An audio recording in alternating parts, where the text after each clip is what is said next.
it's about 11 o'clock now, and you've made me most welcome. I can't thank you enough for this. As I say. You're a wonderful bloke, and having the van here and everything, and I've got a film edited. I can't upload it because the signal's not good enough, but I can do that in Peterhead or somewhere around there. But once again, Harry, thank you very much indeed, mate. Okay, You're Jim. an absolute gentleman. And we'll stay in touch, and Yeah. thank you very much indeed for everything. Yeah, okay, you're welcome. As I said, anytime. Cheers. Cheers. I mean, people up north, I can give you contacts for, but we don't have to go into all that. I've got. Well, it's worth a look. I've got a granddaughter, as I said, up in the Hebrides. It's Stornoway, and wow. I've got family up there at Garmouth, near Fochabus. And I've got cousins up in Almouth, up north of Inverness. But then you've got your own thing.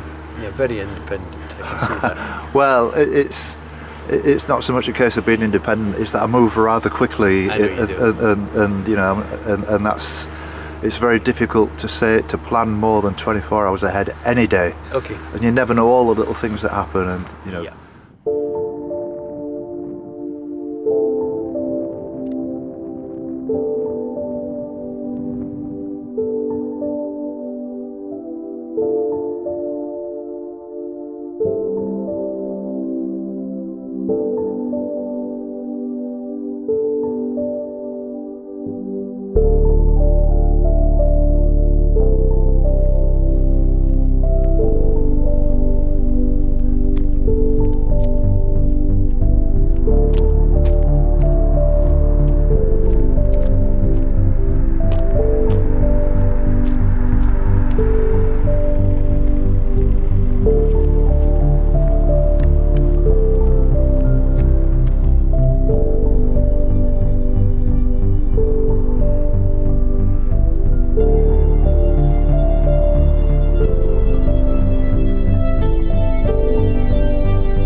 Good morning!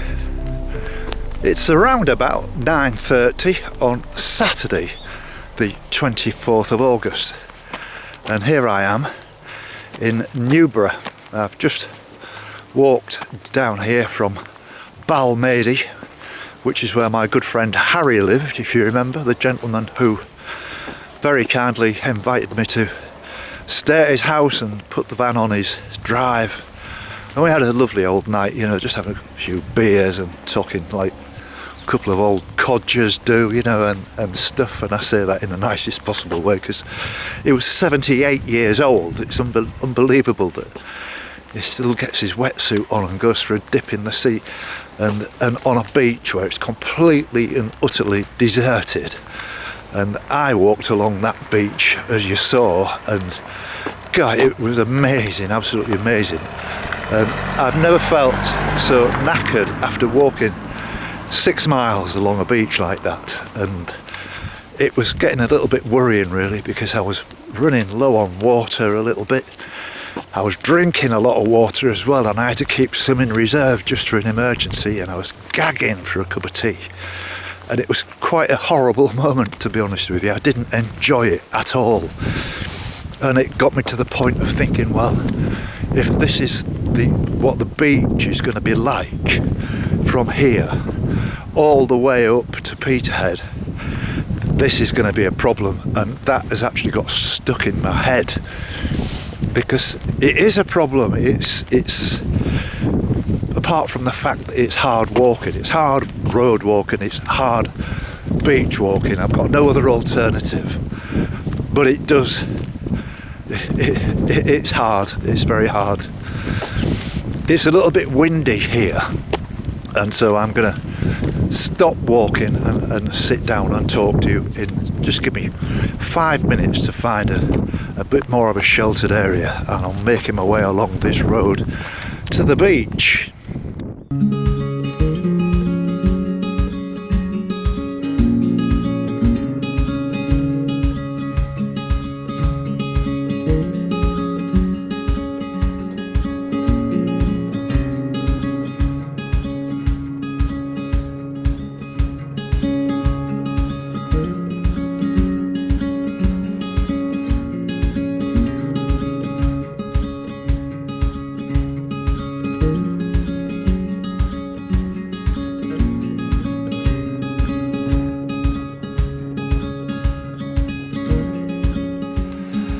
So here I am at Newborough Beach, and I can see 2 seals, but only 2 seals, and they are probably 400 yards from here, and they're on the other side of the estuary.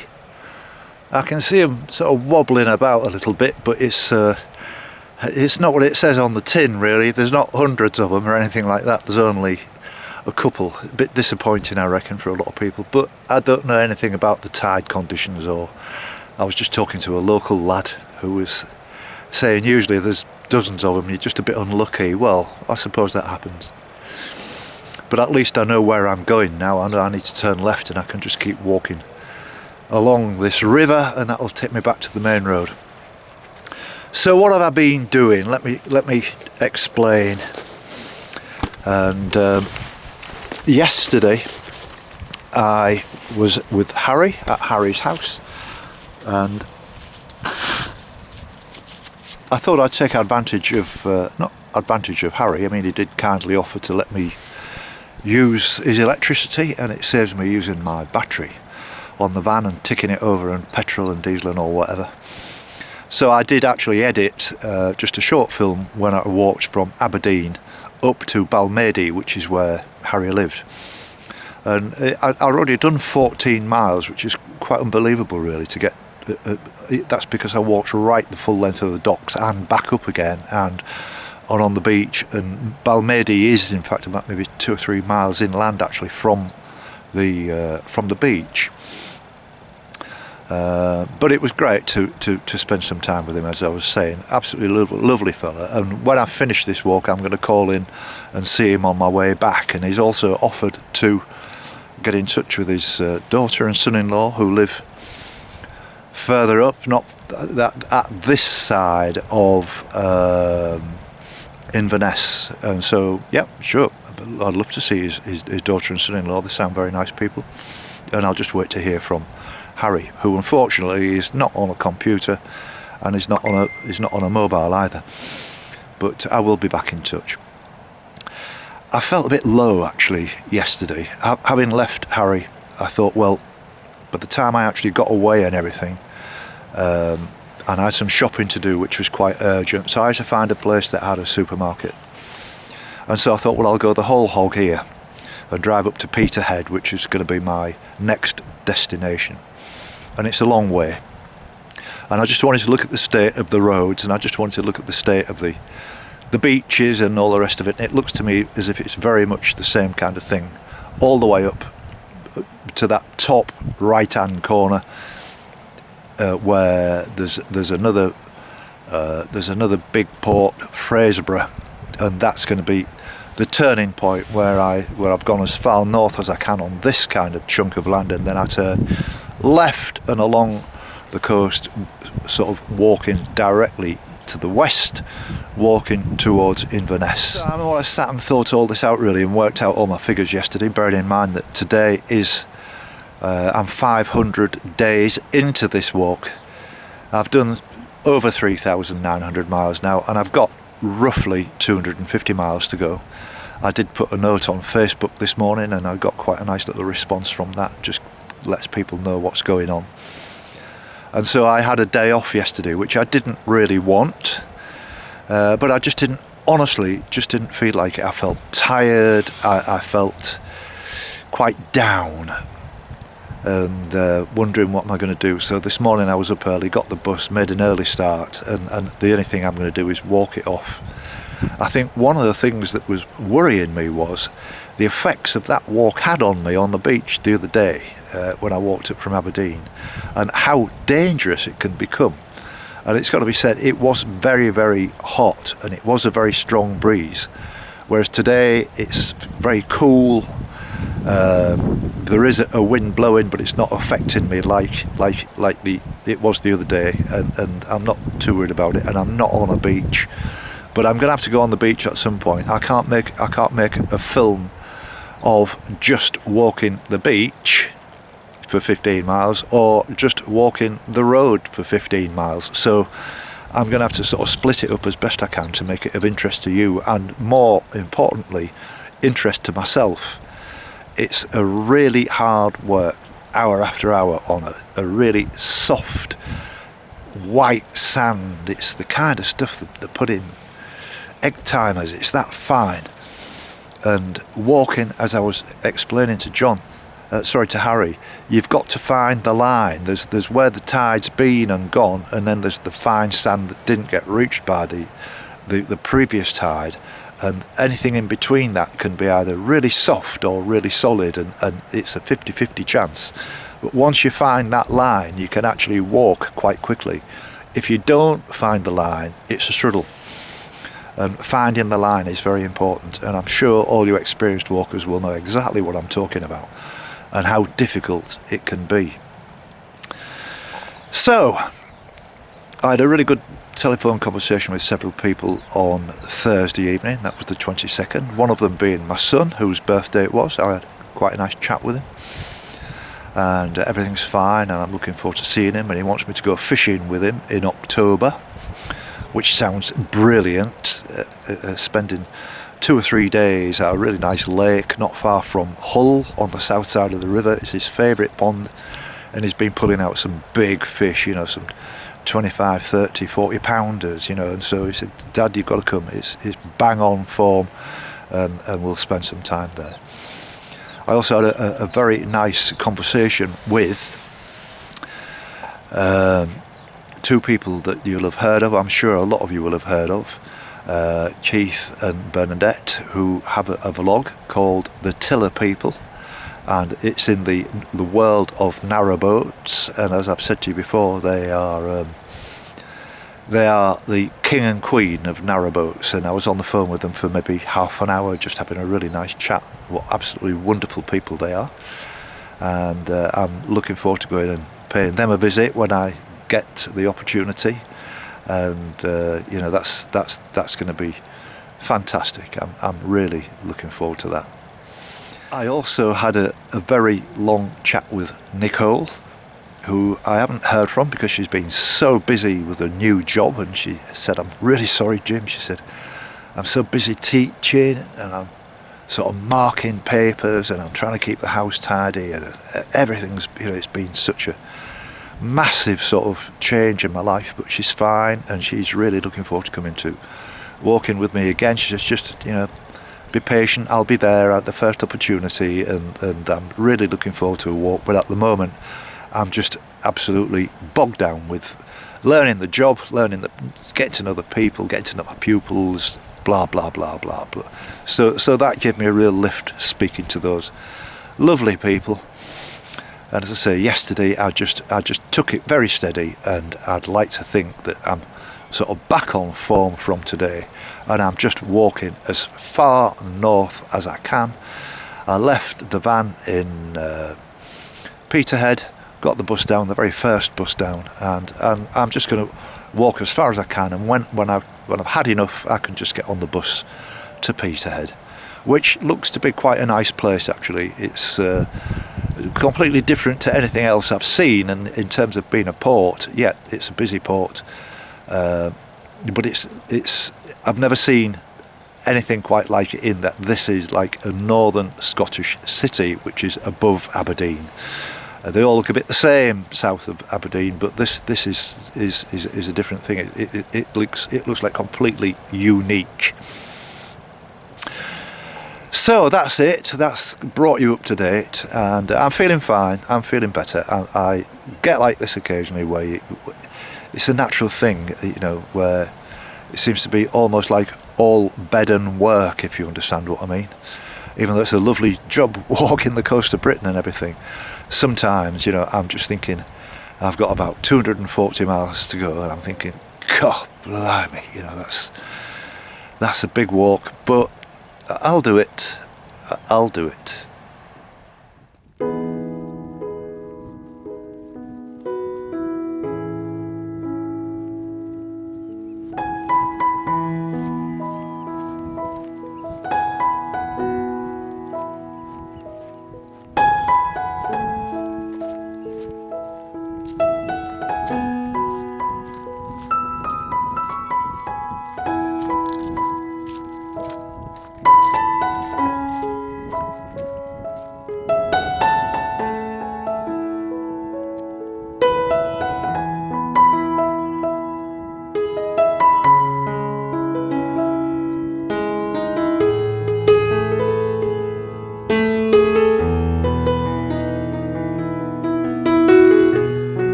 12 o'clock now, and here I am at Colliston.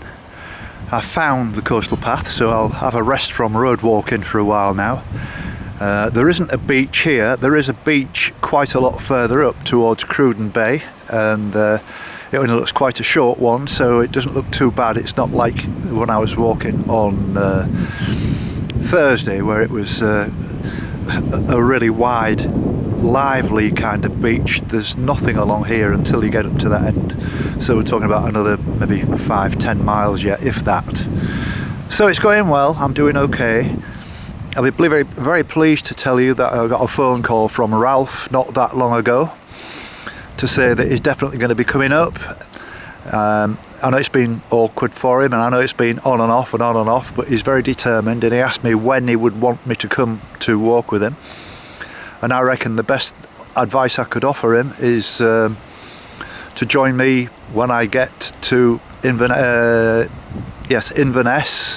and walk from there to maybe all the way through to John O'Groats. But I'm leaving that with him to have a day or two to think, and the reason is I've got a friend, Desmond, who is one of my YouTube followers, and he's offered me 1 or 2 lifts when he's coming back from a holiday this weekend. After that, he said he'd be available, by which time I hope I've got all the way up into the top corner to Fraserburgh, and then I'm walking west, as I was explaining earlier. But I will have some positive news, and I'll be delighted if Ralph came along to join me. He'd be just the man, as always. So I'll get on my way.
It's 3:45 now, and I can see where I want to be, the harbour at Cruden Bay, and that'll leave me just 8 miles to walk up to Peterhead, and I'm going to do that tomorrow. I've got plenty of time. I've got to edit this film today, which will take me part of tonight and tomorrow morning, I would imagine, because I'm very keen when I get back to the van to watch some football and some sport and all that, and I've still got a bus to catch yet, so I'll do it tomorrow. And there's a very, very nice castle which I can, well, the ruins of a castle which I can see from here, and so I'm looking forward to catching up a little bit, and then on Monday I'll have a stab of getting all the way up to Fraserburgh, and that'll be good. And with the news, just to remind you that Ralph said he's going to be coming up, and definitely this time, and he's saying he wants to walk with me up from Inverness to John O'Groats. Well, that'll be fantastic. It might be a little bit longer than he wants to walk, but we'll pick and choose the right moments. But it'd be wonderful if he could come along. That'll be fantastic. So it's been a good day. I've tried my best to give you a bit of variety, bit of roads, bit of coastal path, bit of beach, and it's been great. I've really enjoyed it. Oh, there's one thing I forgot to say this morning as well with my introduction, and that was Hootsman, there's a moose loose about this hoose.